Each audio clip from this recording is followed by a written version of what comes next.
The dirty neon lights of the spaceport bar flickered as the doors swung open. A group of large, reptilian aliens known as Jaru'k, each wearing mismatched armor and sneering with jagged teeth, entered. Their leader, a particularly brutish thug named Skal, scanned the patrons with eyes like molten copper.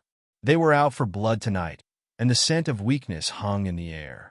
At a small, corner table, a human couple sat quietly.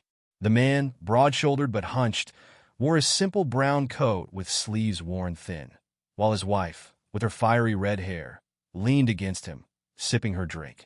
They looked unassuming, out of place among the rugged mercenaries and smugglers that frequented this shady establishment on the outer rim of civilized space. Skal's lip curled into a wicked grin. Humans, the weakest species he had ever encountered in his many years as a galactic enforcer and raider. Tonight was a night for entertainment, and Skal was in the mood to humiliate someone. He lumbered over to the human couple, his heavy boots echoing on the grimy floor, his gang following closely behind. The patrons of the bar turned their attention to the unfolding scene, eager for a show. The air was thick with the stench of alien sweat and cheap alcohol. "Hey you!" Skal spat, slapping his palm on the couple's table, making their drinks rattle. The woman flinched, her eyes wide.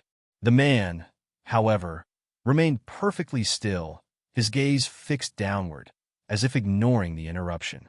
"You know it's funny," Skal snarled, leaning in close enough that his breath, smelling of raw meat and rotting fish, washed over the couple. "A human walks into this bar, like he belongs here.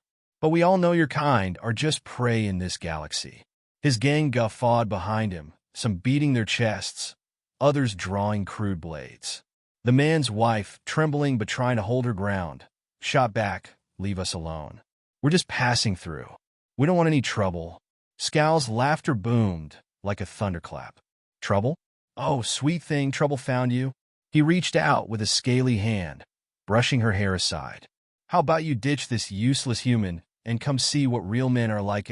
The man finally raised his eyes, but there was no fear in them, only an unreadable, cold intensity. He spoke softly. "Touch her again, and you'll regret it." Skal blinked, momentarily thrown off by the man's calm demeanor.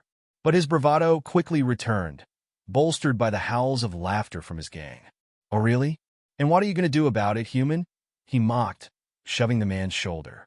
The force of the shove sent the man stumbling back, but he quickly caught his balance. His wife reached for him, concern etched on her face. "Please, Dan, it's not worth it," she whispered, pleading. Dan, short for Daniel Holt, looked at his wife and gave her a reassuring nod. Then he turned back to Skal. "Last chance," he said, voice like ice. "Walk away." Skal roared with laughter. "Oh, this one's got some fight in him. Let's see what you've got, human." Before anyone could react, Skal lunged, swinging a meaty fist toward Dan's face. But the punch never connected. Dan moved with a speed that defied his worn appearance. In an instant, he sidestepped the blow and delivered a brutal strike to Skal's ribs. The alien thug let out a wheeze, eyes bulging in surprise as he staggered back. The bar went dead silent. The rest of the gang hesitated, momentarily confused. That hesitation cost them. Dan moved like a phantom, a blur of efficient violence honed over years. His fists and elbows were like hammers, shattering bones and sending the thugs crashing into tables and walls. In under a minute, 4 of the Jaru'k were down, writhing in pain on the floor. Skal, clutching his side, tried to reach for the plasma pistol strapped to his belt. But Dan was already there, gripping Skal's wrist with iron strength and snapping it with a sickening crack.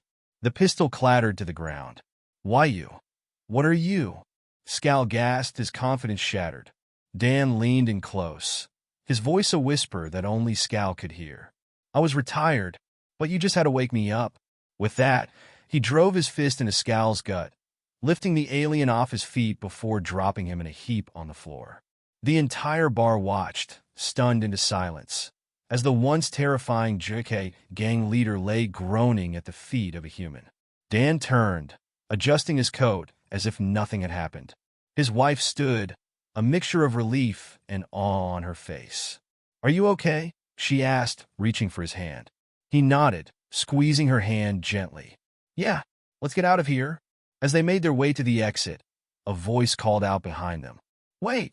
It was the bartender, a grizzled, four-eyed alien who had seen more brawls than he cared to count. Oh, who are you really? Dan paused for a moment before answering. Just a man trying to live a quiet life. With that, he and his wife disappeared into the night, leaving the bar patrons to murmur in hushed tones about the human who had taken down a gang of Jaru'k thugs single-handedly. Epilogue. Outside, as they walked through the misty streets of the spaceport, Dan's wife squeezed his arm. I thought you were done with all this, she said softly. He sighed, glancing at her with a small, tired smile. I am. But sometimes, people need a reminder that humans aren't as weak as they think. As they turned a corner, a shadow detached itself from the darkness and approached. It was a tall, elegant figure draped in black robes, with eyes that glimmered like twin suns. Mr. Holt, the figure said, inclining its head respectfully. The galaxy has missed you. Dan's face hardened, his grip tightening around his wife's hand. I'm retired. I don't care who sent you. The robed figure's smile was thin and cold. We will see about that. Dan glanced at his wife. Go on ahead. I'll catch up. She hesitated, then nodded, knowing better than to argue. As she walked away, Dan turned back to the figure, eyes burning with the same intensity that had terrified Skal. For years, he had been trying to leave his old life behind, to be just a quiet man living with the woman he loved. But the galaxy, it seemed, had other plans. You picked the wrong man to wake up, Dan growled, cracking his knuckles.